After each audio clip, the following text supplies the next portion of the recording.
It's showtime.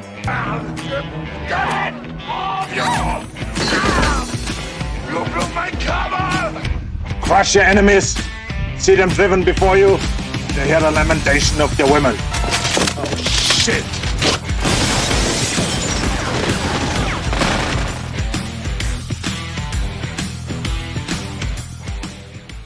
It's here, finally. The Summer of Schwarzenegger, Part 1. I'm your host, Jesse. Today we have, from Mind Brain Movies, Hope. Hello. And joining us, because this is the true Conan fan, Case is back with us.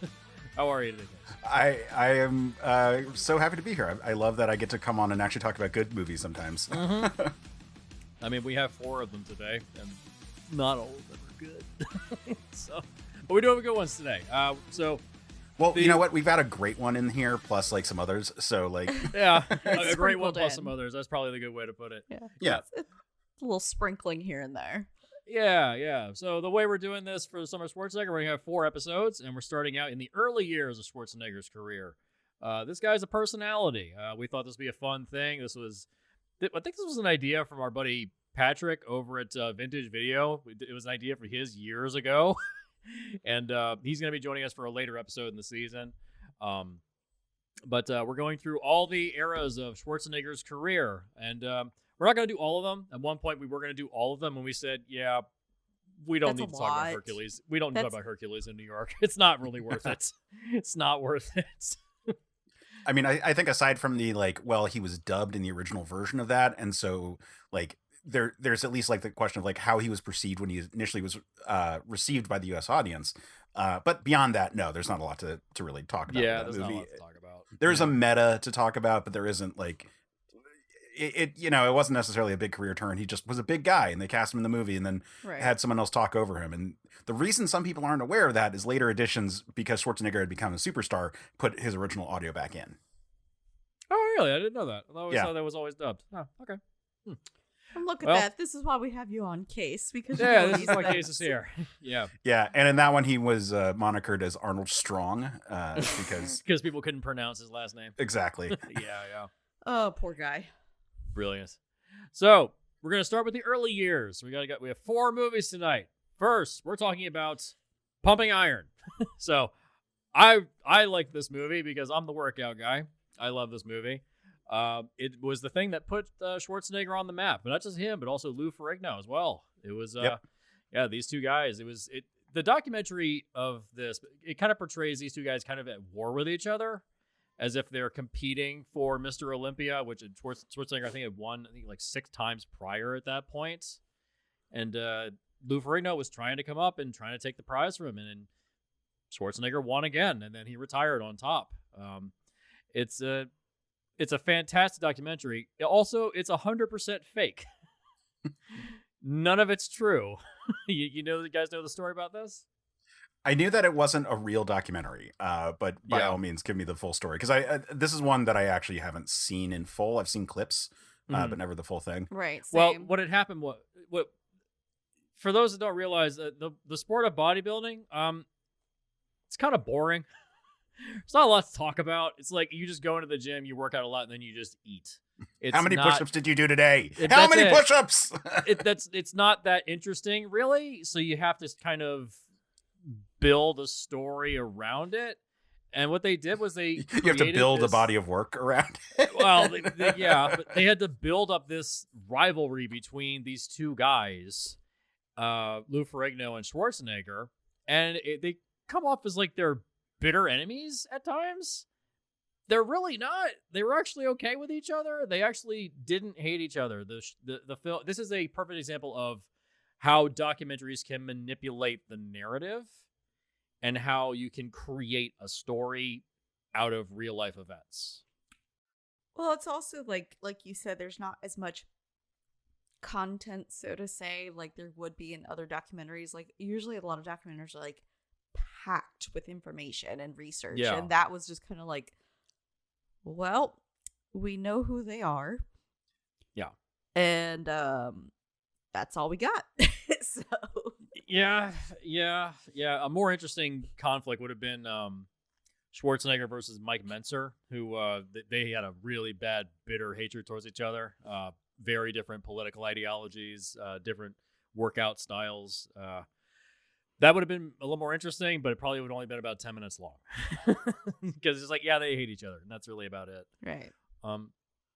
But it's extremely well shot, and it's well done, and just the personality of Schwarzenegger and how he describes getting what's called the pump in the gym, where your blood starts rushing into your muscles. He describes it as being the same as coming. Yeah, I was about to say, goes he's on basically this coming. diatribe, and it's a great clip on YouTube. I will clip it and put it into this episode. It's hilarious. It is hysterical, and it's I don't know if that's exactly how I would describe it. I describe it more painful. It's kind of like when you've been running for a really long time and you kind of get out of breath and you just kind of like, you feel like you're kind of floating a little bit. You don't feel like you're kind of touching the ground. That's kind of how it feels. I think here's the key difference. Not quite the same as an orgasm. Like, you don't look like Arnold Schwarzenegger. No offense. Like, no, like very few people people ever I understand do. that. Yeah, and nobody so looks like Arnold Schwarzenegger. It kind of his prime. It kind of makes sense that this is a man who would get that sort of sensation from it, or even if it's not literal, even if it's more of a metaphor that he's using. Like, this is a man who really enjoys working out. Oh yeah, of course. I mean, probably not anymore. He is in his latter years. He doesn't have too long. Have you seen his physique still? Like, I mean, he's shit. still in good shape. I mean, right. I understand that, but he doesn't go as hard as he used to. Well, no shit. He's like in his 70s. That's why I'm saying, like, he doesn't. He enjoys working out, but he doesn't do it as much as he used to, because he states after that documentary wraps up and he wins again, he's retiring from professional bodybuilding. He's gonna continue to train, but he's not gonna go as hard anymore. And you can see as he went into his film career, he slims down a lot. Well, I will definitely talk about that for the movies today, because he does different workout routines depending on the movie. It's true. It's true. Yeah, which is definitely worth bringing up. But also, just trivia a bit, like, he was 40 when he did Predator. Like, we're talking about a person who like stayed in his prime for way longer than most people would. Oh yeah. And you know, I think we can forgive him being like late 70s and like looking like a retired action star as opposed to an action star. Yeah. That's part of. I mean, I think at one point we were discussing doing Expendables trilogy episode on this series, and I think we always kind of said, nah. It's like it just comes off a little. Those movies are a little manipulative and a little sad, so I think we're gonna just probably forget those exist. Well, and they also don't highlight Schwarzenegger as much. Like, if No, this was the summer of barely in the Stallone, cameo. it would make more sense. Yeah, he's a cameo in the first one, and then the second one is where he gets a part, or A little bit, yeah. And the third one, he has another little cameo in the back half. yeah. So, but yeah, fantastic documentary. It's if you can forgive the fact that it's fake, it's fantastic. It's a lot of fun. I mean, it's better than other fake documentaries, like Morgan Spurlock just passed away, and you look back at Super Size Me, and we all realize that, all of this was all lies. This is all bullshit. The only thing I can say about Morgan Spurlock, though, is like he did call attention to the fact that like Fast food is unhealthy for you. Yeah, and like they did get rid of the super size like things. So like fake or not, like he at least woke people up to, okay, maybe a giant ass size wouldn't be the best option. Like yeah. But yeah, saying that that fast food will make you have that kind of problems when you're clearly on amphetamines and drinking a lot, it kind of skews your research. So, but yeah, fantastic documentary. I highly recommend it. It's a lot of fun. There is a sequel. There is a sequel to the film about women's bodybuilding. I haven't seen it. Heard it's just as good. But women's bodybuilding is not given as much recognition as male bodybuilding is, which is a shame because, it's just as impressive. There's several bodybuilders that I follow on their social media, and I encourage you to check them out.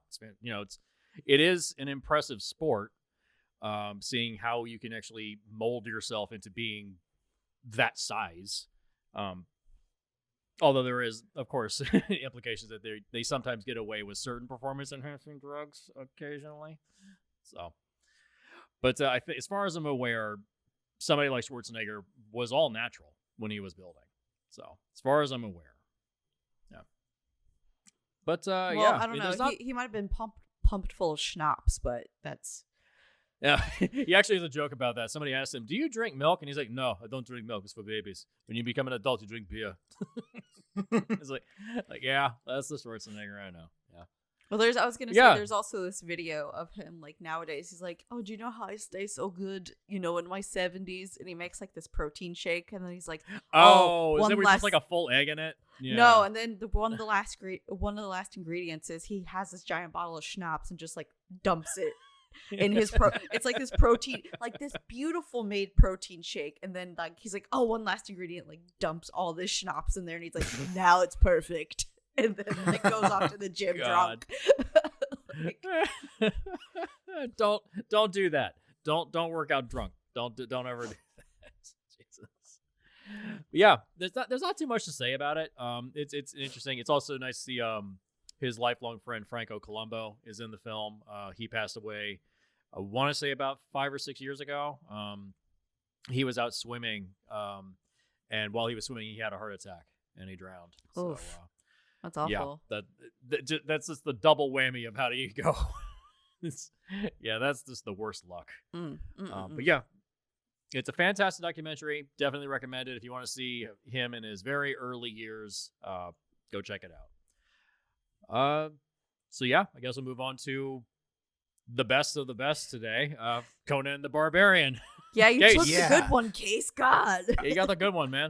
Yes, and I am so happy about that because I have a lot to say about Conan the Barbarian. I think it is an incredible movie.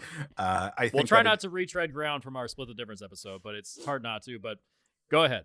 Yeah, well, I mean, I think that it does a really good job of encapsulating quite a bit of like what's kind of cool about the Robert E. Howard setting of the Hyborian Age, this idea of being this pre-Bronze Age civilization that took place, several thousand years ago, back when the Mediterranean Sea had been sealed at the Straits of Gibraltar, like where Spain and Africa had come together and dried up into a desert, and that's a real thing. Like I think that's like one of those like cool elements of how the Conan world like is so low fantasy in all these ways. And I think that there this is movie, magic and monsters, but it's not as prevalent as you would think. Right. It's very small in general. It's consistent. Like there's something supernatural pretty much everywhere he goes, but they're always very small tier. And that kind of goes for like what we see in this movie. You know, we've got a powerful sorcerer who the most he can do is he has a snake arrow that he can home in on people with, and he can turn into a snake himself for an orgy, which could also just be a metaphor. Like there's you don't know what's being pumped into there. Like everyone could be breathing in something weird and all of a sudden being like, dude, that guy's a snake, when they're in the middle of an orgy. Works. Yeah. I mean, But the thing I really love about this movie is that it is very well thought out for all the details that are in there, which is incredible considering that the one of the earlier drafts by Oliver Stone was going to make this a post-apocalyptic world, so it would be the far future instead of the far past, basically doing Kingdom of the Planet of the Apes, but with people. But that's not Conan though. No, it's not. Although it does speak to the cyclical nature of what the Hyborian Age is supposed to represent. Like there's this whole thing in the Hyborian mythos that like some of the tribes that Conan encounters are the named what would become the names of deities from the regions that they're from. So like the Vanir, for example, is the name for the gods in Norse mythology, or for what? For there's one of the loose connections gods. to the Lovecraft mythology as well. There is very loose. Yeah, because they were friends, with very different like thoughts about the world, but like they were friends and incorporated elements of each other's mythologies into their stuff. But like I read this like great breakdown of just the opening, like from the start of the movie to the point where we actually get Conan. I mean, it goes all the way to when he's like freed, but like where they break down how, for one thing, the raiders that attack Conan's village are 3 different groups, and if you look closely, you can see how they're set up. It's the Vanir, the Picts, and then the snake cultists. And so you can see from their attire and from all these details. And so it's one of the Vanir who takes Conan into slavery. And there's like this whole like well thought out like process of like, well, what are you doing with this giant guy? Well, we're gonna raise him to be a fighter, and we're gonna make money off of it. And then as he clearly is starting to become like a little too big for his britches, that's when he gets freed. And it's not just like an act of goodwill. It's like, well, he's gonna kill me in my sleep at some point. Like I need to like we need to like get rid of this guy on good terms. Right. Isn't that what the plot of the Northman became? I mean, if we It's kind of the same Pretty thing. much. The thing is, it's if we want to say that Conan is Hamlet, sure. Kind of is. Yeah. Sorry. I hope I talked over you. Oh no, it's okay. I was just saying it's one of those stories that's like you can find this story in any type of culture or religion, and like one of the few things is going to be twisted for that region, but it's everyone still has like that one type of story, and that's what that is. Yeah. What's the implication that there's only ever been 7 stories ever told by man? And like and this is a tale of revenge, like a very classic one at that. But it is also a D&D-esque story because it's very much like finding your party and like getting your super weapons and stuff that. They break into a tomb to steal an amulet. A giant snake shows up. Right. Yeah. But I do want to speak about the first tomb that he goes into because I think that's also a really cool element. Like I wrote a paper about this in college because it's an excellent fictional portrayal of a real thing that happens in communities that are operating in the shadow of fallen empires. And that's called tomb cults. Where people sort of rise up and create like religious like rituals based around these like ornate tombs that they have no idea how they would be made. And so it becomes this like people like will mistake a skeleton for a god because they have like all this ornate stuff that just is impossible to the people of this time. And so Conan finding this tomb while he's running, and this is the first time where I really noticed how long his chains are when he's running. Like they're massive. They're really dragging him down. And mistaking this like Atlantean king, it's supposed to be Atlantean in the notes on the movie. This Atlantean king for Crom, his god.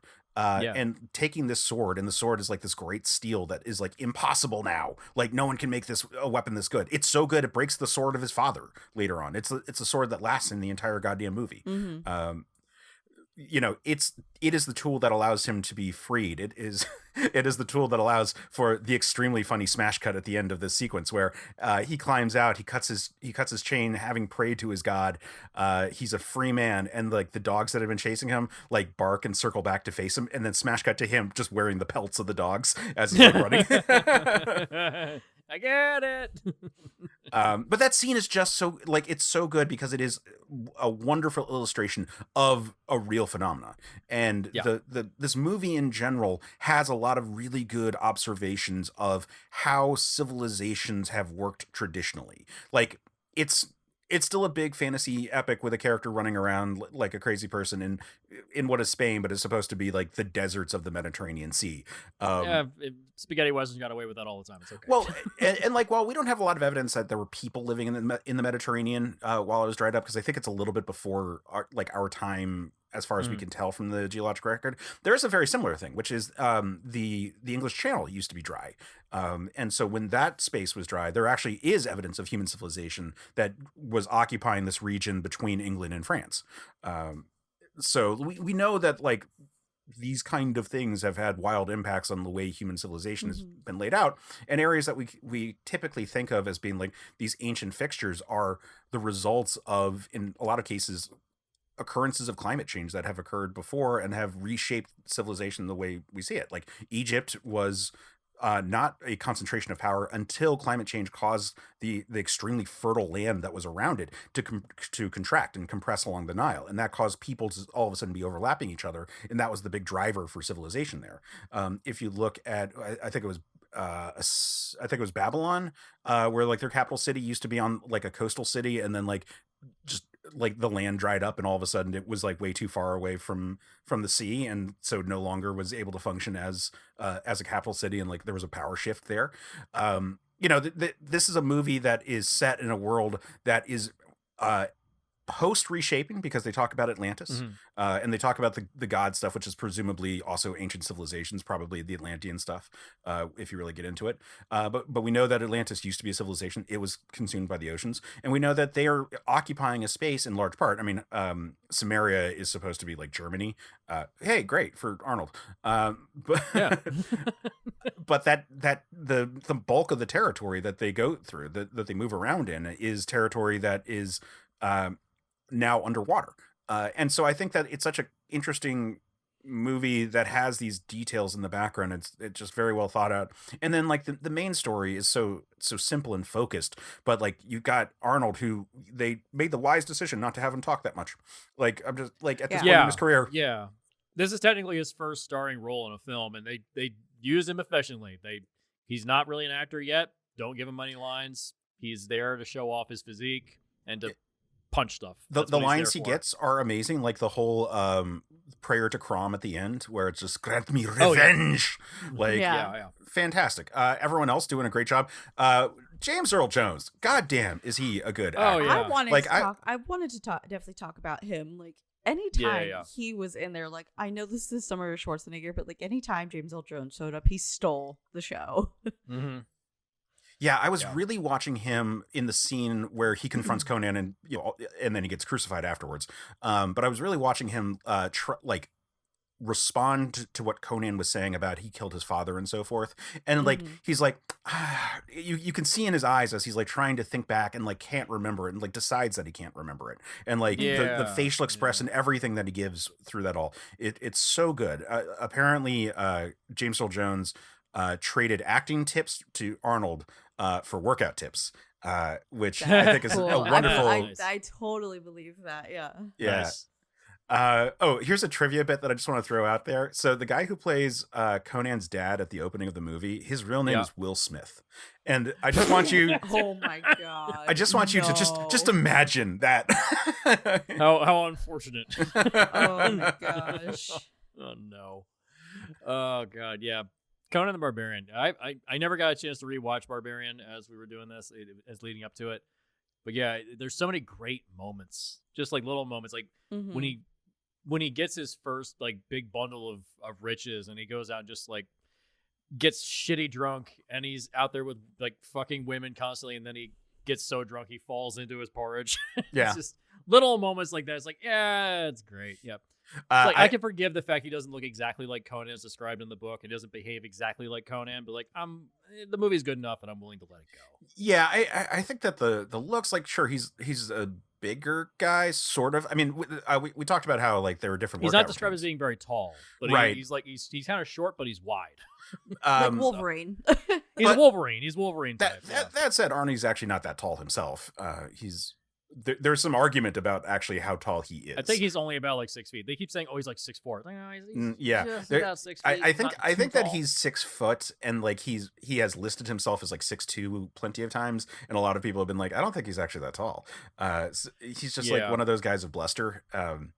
But his mass is certainly is more so than the lithe climber of walls that the Conan of the books is supposed to be.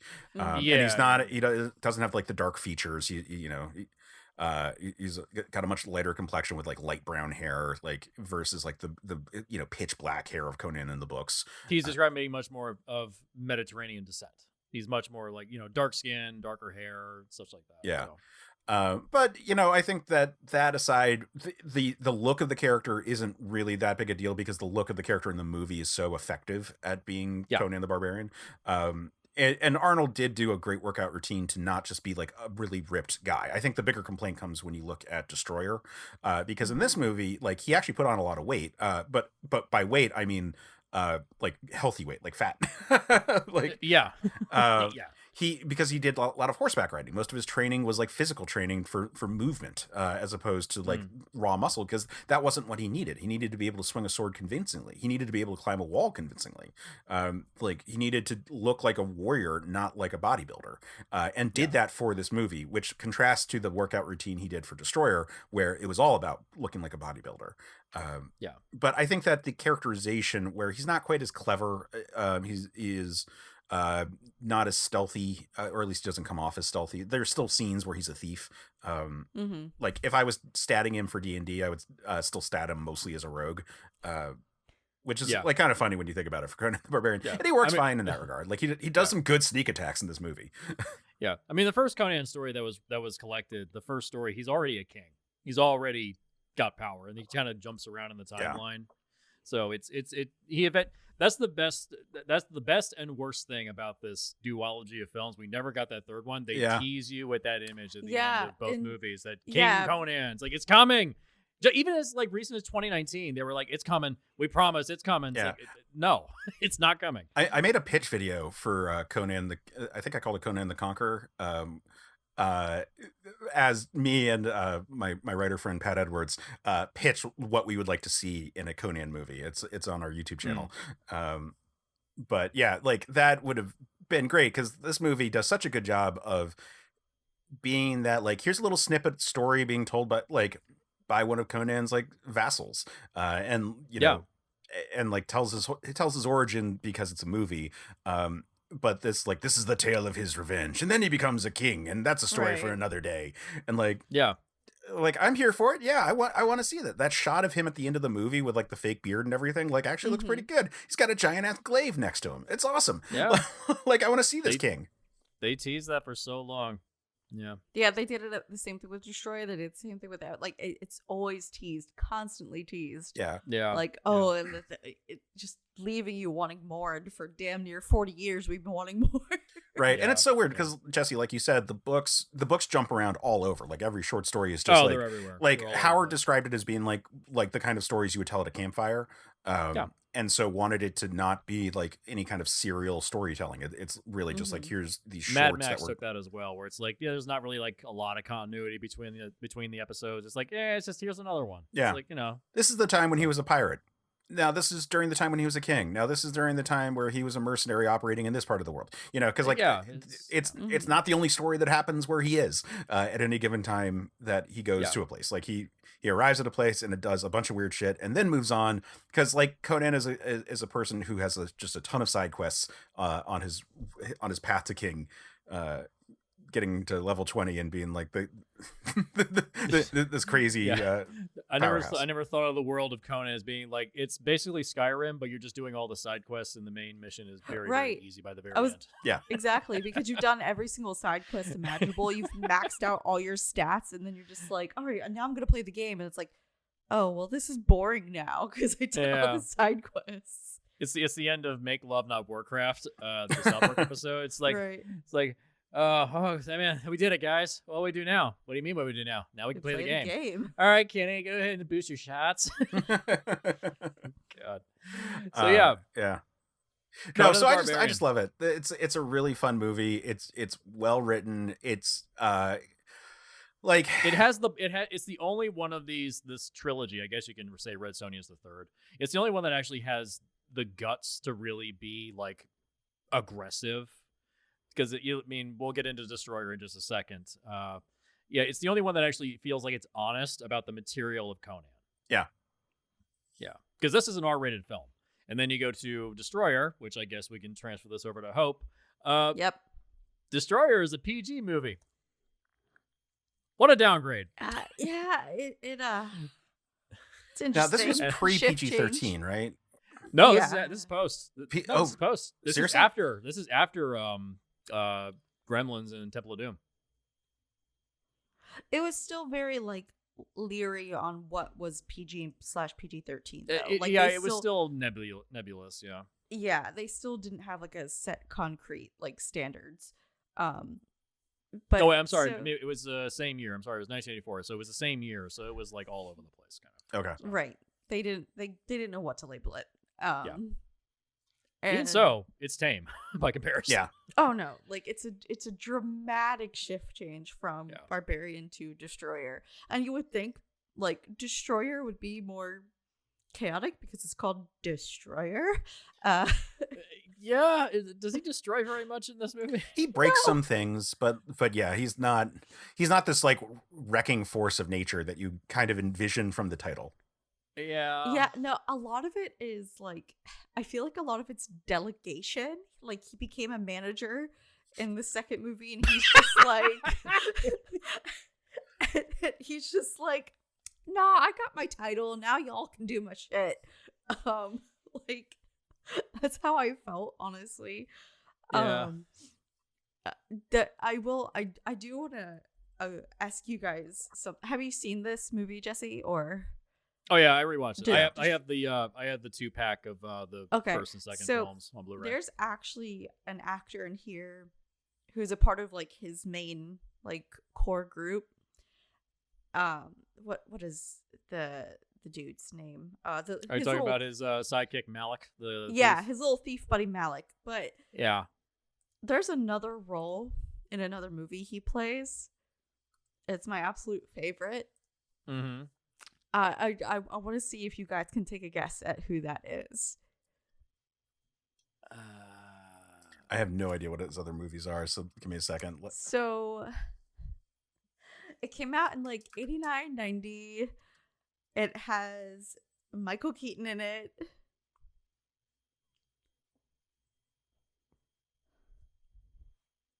Oh right, he was in Batman. He was Bob from Batman. Oh my Oh, god! that's right. He was Bob in Batman. That's right. Shit, that's right. He was in So- Batman. I was looking up. He was his- Joker's sidekick. Yeah. He was Bob. Yeah. Bob Gunn. It's like, oh yeah, he's Bob. Forgot about that. So Yeah. when I saw that, I looked. I was like, "That's motherfucking Bob." It's like, I love Bob. Damn, I totally forgot. Yeah, I was like, Bob's my boy. And when I saw him Yeah. show up, I was like, you got Bob in here, you got Mako in here. Shoot, man, like Wilt I'm Chamberlain shows up. Yep. I'm fucking happy. You know, Yeah. It was one of those like I got my my little group of niche characters that I love just showing up left and right, and it was great. So like Yeah. that was fun, like to see that like another ragtag thing. But as I was saying before, it's like he didn't really destroy much. He honestly didn't even fight that much himself. And until like Well, he delegates it over to his other members of his crew. right. So Like and you know, and that was a little disappointing. Like I get he can't be in every fucking sequence, but at the same time it's like, are you gonna destroy something, Mr. Destroyer? Are you gonna like yeah, take up the mantle? this feels like even more of a side quest as compared to the first film. Right. This Yeah. first film Oh, feels for like sure. it has a. The first film feels like there's a driving force for the narrative. This Yeah. one, there is for about 10 minutes where he wants to revive his dead wife from who dies in the first movie, and in this one, that kind of just disappears about halfway through. I guess he oh yeah, geez, so Case just shared a photo of Arnold next to Andre the Giant and Oh yeah, And Wilt Chamberlain, because yeah. Andre the Giant was the big pig and monster. at Wilt the end of the Chamberlain, movie. like Yeah. it's in between Yeah. the two, like he's a, If we're worried about Conan being too big in these movies, this is a good reminder that he's. You just make the other people bigger. yeah. exactly. Yeah. But Yeah, I mean, this is one where like the fantasy gets like a little too much for me. It's everyone's It's way way more too magical. magical. Yeah. Yeah. I don't mind having more monsters. I don't even mind having more magic. I do mind that like Mako all of a sudden is way better magician than he was in the first movie. Like it Yeah. he went from he just just- like normal magician to greatest sorcerer in the world. Like You were terrible in the first movie. I mean, it just feels like the world has been shifted into this more like cartoony kind of environment. Conan feels like he has more of like a uniform as a barbarian as opposed to just like wearing what's convenient for the situation. Yeah, he's always in that loincloth at this point. Yeah, or he's got like pants and like a leather like tank top combo that he wears for a little bit, but like Right. it is not it just looks like, okay, yeah, well, Conan's supposed to wear these things, as opposed to in the first movie where, he wears armor where it's appropriate. He like paints himself in camo when it's appropriate. Like the setting kind of dictates like how he's going to look. And in this one, it's just like, nope, this is my uniform, which includes like that headband that he wore as a slave that they took off him in the first movie when they freed him. I guess that to doesn't like make any sense. ground him in his roots, maybe. I don't know. Like that was, I don't know. Not sure why you want to remember that. Yeah, I don't know. I also missed like the rest of his crew. Like what's his face, the Subotai, the archer, like what, who apparently they didn't even like approach him about like coming back for this one. Yeah, it was. Just... Was it a budget thing? It could have been a budget thing. This is a higher budget than the first one, wasn't it? I think so. Yeah, I mean, the only thing that the only person they really brought back was Mako, and that's, I don't know. Oh, this is actually a smaller budget. Yeah, first one was 20 million. This one is 18. So this is a downgrade. But even 2 million shouldn't make that much difference. Right, especially not for Subotai. Like, he was a surfer before becoming... Yeah. I think don't know. The biggest problem is that it just doesn't feel like you're engaged emotionally with anybody's story. You never feel like you're engaged with anything. You know? There's these great scenes that just... They come off looking a little cheap. They come off feeling a little kind of hollow. I mean, I think here's how I described it. I wrote this down. Barbarian feels like a really well-made tomahawk steak. Like it's big and it's juicy. That's a meal in and of itself. Destroyer feels like a decently cooked pork chop. Like, yeah, it's food, but you need some sides to go along with it, and it's just kind of like it's a little dry. You know, there's no sides to go along with this meal. Like, where's Subotai? Where's the emotional core of the story? Like, where's all these things that made the first one so good? And they're missing. It's all you're left with is just kind of like a dry pork chop. And not even just that, but like the main villain, the main baddies, like they kind of fell to the wayside compared to, you had a powerhouse like James Earl Jones in the first one. Yeah. And now you just have like this random like pissed off queen and like some random dude. You know, it's like I mean, it's the actress who played Ursa in the Superman movie, so it's nice that that's there, but it's she's not given a lot to do. Yeah. So I don't know. It was a major letdown from watching Barbarian to Destroyer, because you come in because you're like, oh, I love Barbarian. You're like on this high from Barbarian, and then it's like, oh. Yeah. I also feel like this movie ramps up the fantasy too fast without giving us really anything to tell us that it's going to. Like, how weird is it when he just gets attacked by a gorilla person?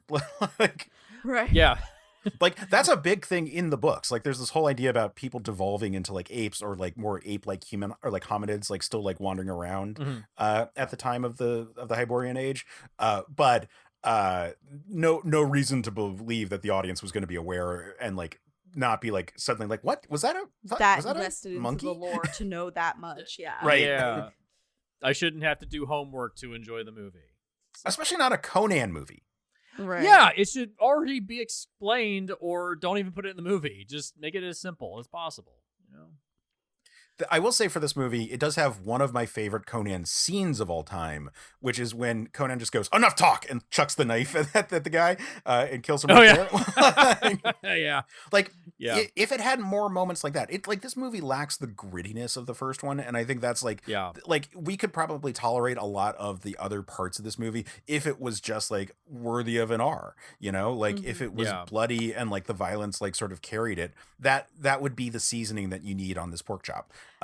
Right, because it's Barbarian. It's supposed to be barbaric. It's supposed to be gritty. Like you said, it's supposed to have all this. You can't like tame it down and have the same quality, unfortunately. So yeah, I feel like this probably was shot for an R and then it was edited down, because it does feel like they shot these scenes for an R, like when people get their heads chopped off, or when when the guards come to take the queen back, and I'll get into the queen, the princess. I'm gonna get that into the second.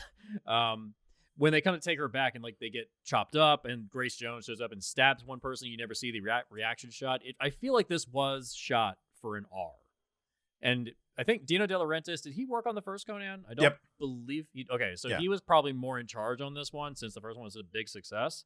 He probably dictated if we can make more money if we take it down to a PG rating. I mean, that makes sense.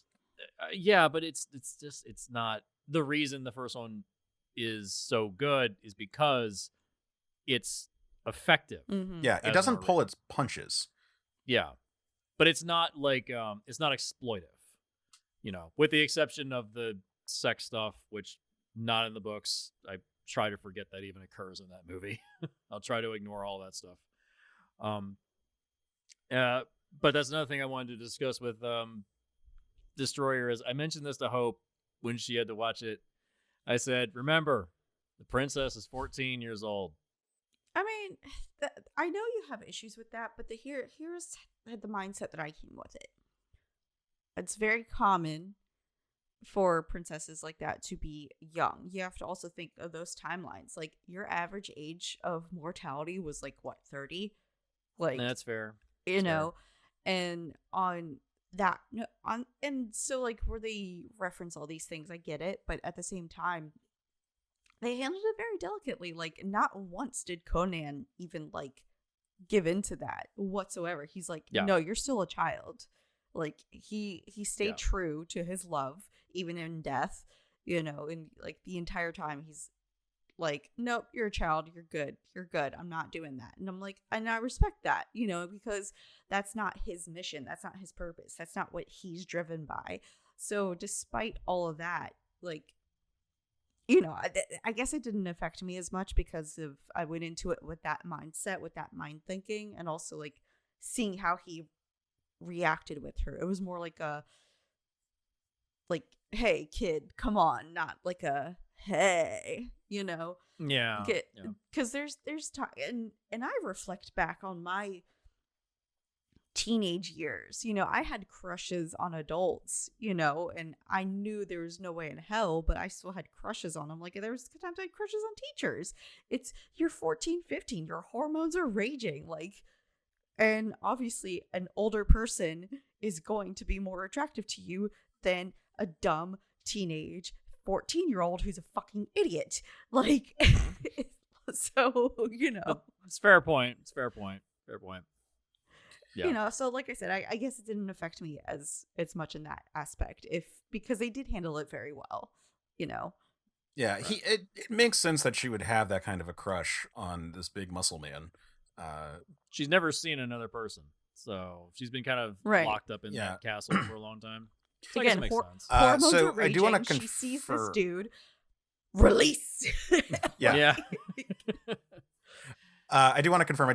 I was reading up on Destroyer while we're talking, and yes, it was originally supposed to get an R and then was cut down to being a PG movies in order for more money because of De Laurentiis. There you go. And it came out 3 days before the PG-13 rating existed. Oh. So it's probably would it had this come out 3 days. 3 days later, it would have gotten a PG-13. Would it be? There it is. There we go. There it is. Wow. So that includes some more violence. Qualify this as PG-13. Yeah, that includes more violence. It includes a sex scene. It includes Will Chamberlain getting slapped, apparently, and a virgin sacrifice, and the seduction of a statue. That would do it. I am curious what those words mean. Yeah. I mean, maybe that footage exists somewhere. Give us the behind the scenes of Destroyer. Give me the statue cut. Yes, exactly. God. I want this statue cut. Yeah. I don't hate Destroyer as far as movies go. You could do worse. I mean, the Conan the Barbarian remake movie. It's not the awful. remake is way worse than this. Yes. The Conan remake is way, way worse. That's the worst Conan we've ever gotten. So. Do you include Call the Conqueror in your list of Conan movies, if we're including Red Sonja? No.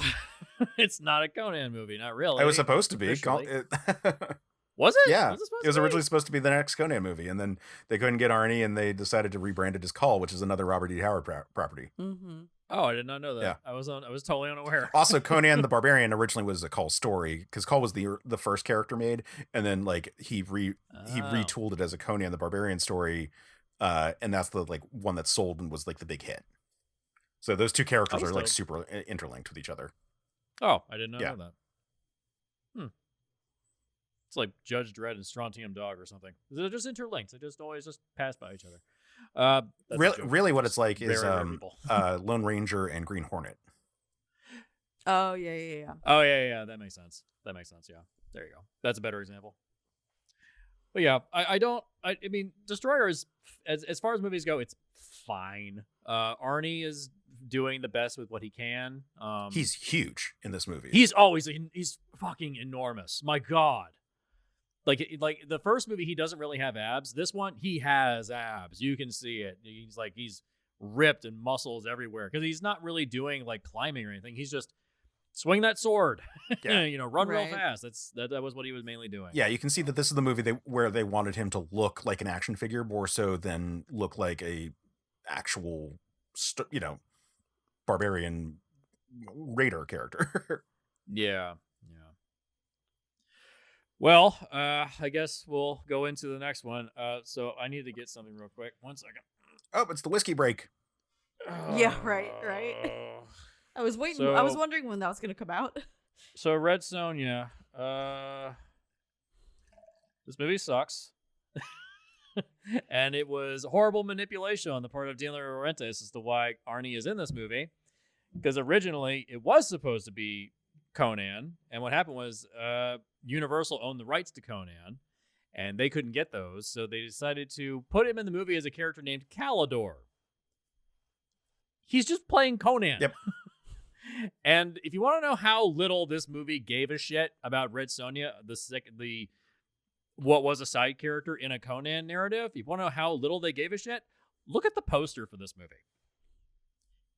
It is literally just Arnold Schwarzenegger taking up 3/4 of the image, and Red Sonja herself is down at the bottom.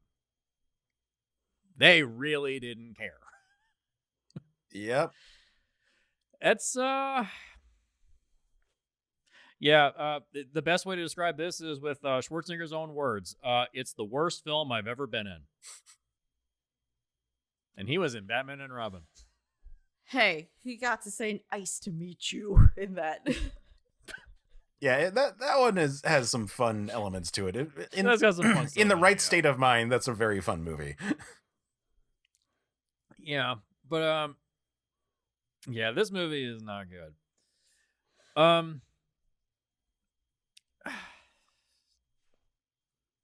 It's really boring.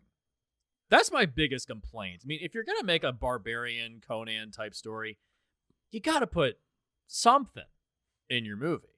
Yeah. It's really dull. There's some really weird sex stuff that is really offensive. Like the backstory of Red Sonja, I think there is a remake being made right now. And I think it's supposed to come out later this year. Is that true, or is it supposed to come out next year? Checking. I'm not sure. I don't really know, but I know the woman they cast, not a particularly large woman. Red Sonja is supposed to be like 6'2" and big and muscly, and they should have got, what was that woman, Katie O'Brien, who was in Love Lies Bleeding. That she would have been a perfect Red Sonja. That would be great. But yeah, but the person they got for this one is Brigitte Nielsen. This is her first film. She was a model before this, and she was not an actress, and she is dubbed the entire way through the movie. And Conan, Calidor shows up basically to rescue her at almost every turn.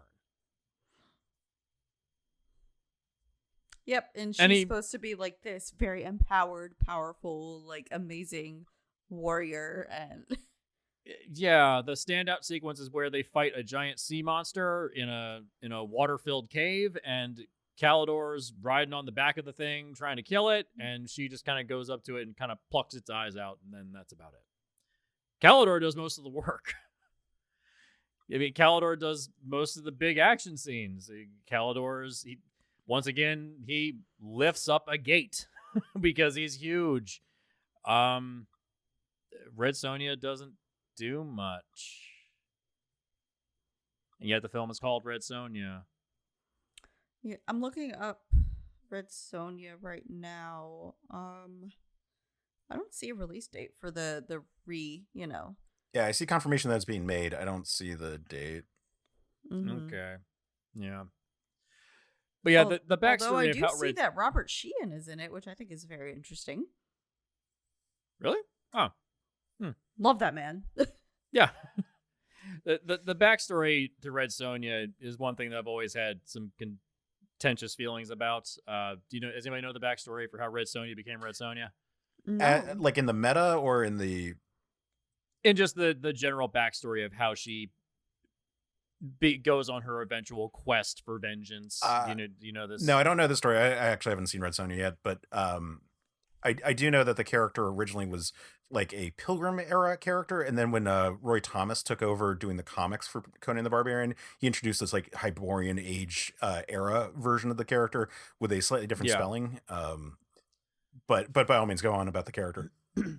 So the backstory they gave in the film, which I believe is the backstory that they have for the current comics, I believe they're changing it for the new film because it's in really bad taste. So raiders attack her village, kill her parents, and she is gang raped repeatedly, left for dead, and that inspires her to go on a quest of vengeance. Oh no. Okay. Yeah. There's a lot of stuff in this Red Sonja movie that I am not okay with. They wanted to put that in. Thankfully, you don't see much of the rape. Thank Christ. Yeah. But it does feel like it's an incredibly bad taste, because it just felt like every 80s movie had to have that. It was a certain trend for a while, yeah. Yeah, because the justification for why it would be in a movie is that, oh, well, I remember it was Mark Millar, who I don't care for as a writer anymore. I think it was him, and it was Mark Silvestri, and I think Todd McFarlane. They all collectively agreed, well, we got to inspire the main hero to do something. It's like it's an easy end. It's like, oh, fuck you. Oh, it's so gross. So yeah, and eventually she gets her revenge against the person that attacked her village. It's generally the original narrative of Conan the Barbarian, but done incredibly poorly. Gotcha. Just done really, really, really poorly, and it's not interesting. It's not fun to watch. It's kind of boring. The only positive I could say is the kid in the film who plays oh god, what was the kid's name? Child 1. No, the idea of the kid. Oh god, what was it? He went on to play one of the Teenage Mutant Ninja Turtles. Oh, are was. Are you talking about God damn it, I'm gonna look it up. It's Was it Ernie Reyes Jr.? Ernie Reyes. Yeah. Ernie Reyes Jr. I love him. Yeah, he plays a king in that film of a kingdom that's been destroyed. So it's just him and his guard. Yeah, there's good stuff. Oh, I love him, and he plays Kino in TMNT 2, Yep. as well as one of the Eternals. And he's also in Pool Hall Junkies. Oh, And yeah, Surf right, Ninjas. Yeah. Or probably my favorite one, and sort of circling back around to a movie that Arnold Schwarzenegger is in, is The Rundown, where he is a capoeira terrorist, which I fucking love. And then that's right, beats the living shit out of the Rock. Yeah, it's so good. Yeah, I thought about putting that on here as like a little secondary thing, but Arnold's in it for maybe 2 seconds. So I was like, Right. Yeah, I think he just says have fun and then walks out. It was a passing of the torch of Arnold stepping away from being like the big action guy and letting Dwayne Johnson step in. Like, he's the new Schwarzenegger. And then Dwayne Johnson disappointed all of us. You fucked it up. You fucked it up, man. Yeah, but The Rundown was good. Rundown's really good. It's probably the best film that I think he's ever done. I would go to bat for The Rundown any day. Yeah. But I would not go to bat for Red Sonja. I mean, the fact that Schwarzenegger says it's the worst thing he's done, and he said he would never work with Dino De Laurentiis after this film, like that says a lot. Yeah, no, You know? that leaves a bitter taste in his mouth for sure. Because he was tricked. He was tricked. He's like, oh yeah, it's totally gonna be Conan, we promise. And then they actually didn't get the rights, and they tricked him into being in the movie. And originally he was supposed to be in there as a cameo as Conan, right? And then it turned into weeks and weeks of work as another character. But he was under contract. They literally tricked him. That's awful. It's like, so there's just this sleazy feel to the whole movie. So it's disappointing. That's such a shame, especially since like he built up this like world and then yeah. So yeah, not a great way to end his fantasy age of films. Not a great way to end it. So I mean, at least we got some good stuff though, you know. I mean, like he started out, this is how he started out though. So, and like what a way to start, honestly. Yeah. Did this come out the same year as 1985? Was that the same year as Terminator? I want to say that was Terminator. I want to say it was. I don't know. Oh, 1984. Okay, so the Terminator was actually 1 year before. So he was already like a super well-established name at this point. That's what I'm saying. Like he Yeah, they he was screwed stuck him doing over. this movie, not actually happy to be doing this movie. Right. Yeah. I mean, he thought he was doing a cameo as Conan. So. And then that just didn't happen. Yeah. Yeah. Well, are we hopeful King Conan will ever happen? Or is anybody still praying for it? Let's at this all point? pray to Crom right now. Join hands. Pray to Crom. Oh, please, Crom above. Crom below. Give us King. Crom below. Crom below. Crom is. Give us Crom King- laughs at your sky gods. Oh yeah, yeah. I mean, I'd like to see King Conan. I just don't. I think Arnie is he's just too old at this point. I don't know. I mean, if the script was good enough, I'd say he would do it. Honestly, like if he felt like he wasn't gonna get shafted with it, I think he would be down.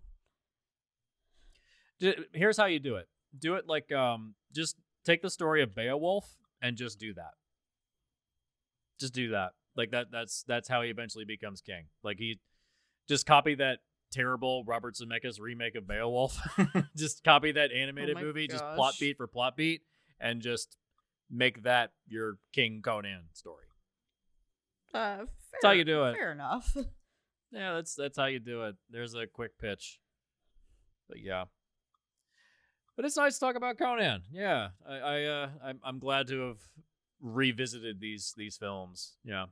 And Pumping Iron. I hadn't watched that in a while. It was nice to go back and revisit that. Yeah. I mean, Arnie's he's so dynamic, and like I said, it's so cool to see his like origin. You know where he came from, and this is it. This is his origin story. So yeah, going from being in movies because you're a big guy to actually being in movies because you're a personality, but which is the one thing I would say with the character he plays in Red Sonja. He's a distinctive personality away from Conan. It's not the same guy personality wise. It's a little different. So I can give it credit for that. So, but yeah, I think that wraps up the fantasy era of his career. Yeah, thank you guys. Yeah, well, thank you for having me on for this one. Like when you mentioned you were doing a Schwarzenegger thing, I was like, well, yeah. Like, there's so many Schwarzenegger movies I love, like Predator, Total Recall, Terminator. Like, that's next week. Truly great ones. But the fact that I've actually written papers about Conan the Barbarian because I was a classical studies major, and so like anytime I could bring in sword and sandals fantasy, I was going to, and this was a great opportunity for it. So I'm so glad to be able to come on and gush about a movie that I don't really get chances to on my own shows, because it's awesome. And like, you came in with so much back knowledge. Like, I don't think Jesse and I would have paled in comparison to our knowledge compared to what you brought. So the secret is that if you go through multiple hyperfixations in life, by the time you get to be an old ass fuck like me, you've got several of them in your back pocket. And well, see, I have hyperfixations, but they're not like that. Case, you're just a fortune cookie. It's just different types of neurospicy. Yes, exactly. Unfortunately, my senior year of college was a big Robert E. Howard phase for me. Oh, nice. How many characters did he actually create? Let's see. There's Solomon Kane. There's Kull the Conqueror. There's Conan the Barbarian. There Red Sonja with a Y. Yeah, before they changed. Right. I'm sure there's a few more that are like big characters that got their own stories, but I couldn't tell you off the top of my head beyond that. Right. Gotcha. No, you're supposed to have everything on top of your head, good to go. I'm sorry. Gosh. I'm the worst. Slacking. Yeah, no, so thank you for having me on. I do very much appreciate it. If people need to find me outside of here, I host 2 podcasts, both of which you can find at certainpov.com. One is Another Pass, which is a movie analysis show, which y'all have been on for different things. Yeah. It's like Film Rescue, but without the 2-drink minimum and a little bit on the difficulty sliders are moved around a little bit on that one. And then I host Men of Steel, which is a Superman and Superman adjacent podcast where we talk about the fantasy of being Superman and why it's cool. So both of those you can find anywhere you get your podcasts or on the Certain POV YouTube channel, which you can find at Certain POV Media.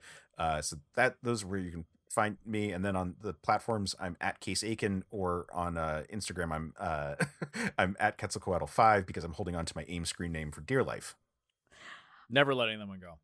Dude, when he told me the story of his screen name, I just like gushed. So I was a mythology nerd in high school and also a Legion of Superhero nerd in high school. Still both. Oh, dude, like I said, Nice. I loved it.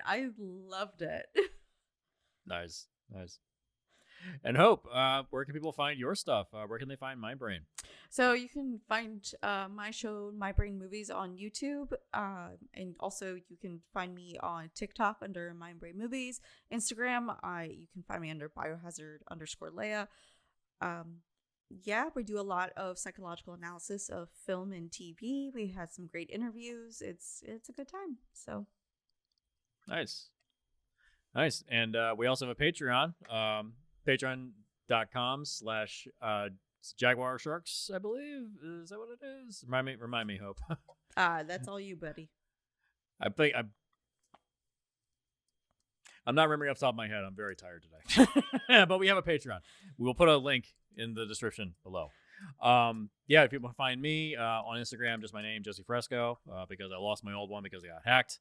That wraps up Arnie's Conan the Barbarian era, his fantasy era, and next week we're going into the sci-fi action era. We're going into the heavy hitters, the big ones. Yeah, his most notable ones, probably. His most notable ones. Yeah, I think Jeremy from Defending Your Movie will be joining us on that one. Yeah, unless you want to come back, Case, you're welcome to come back for that.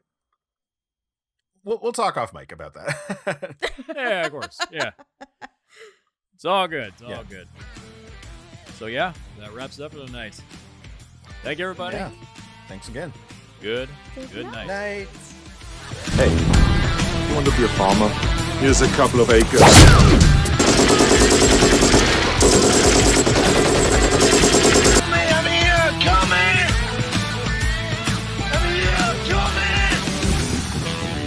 I'll be back. Hasta la vista, baby.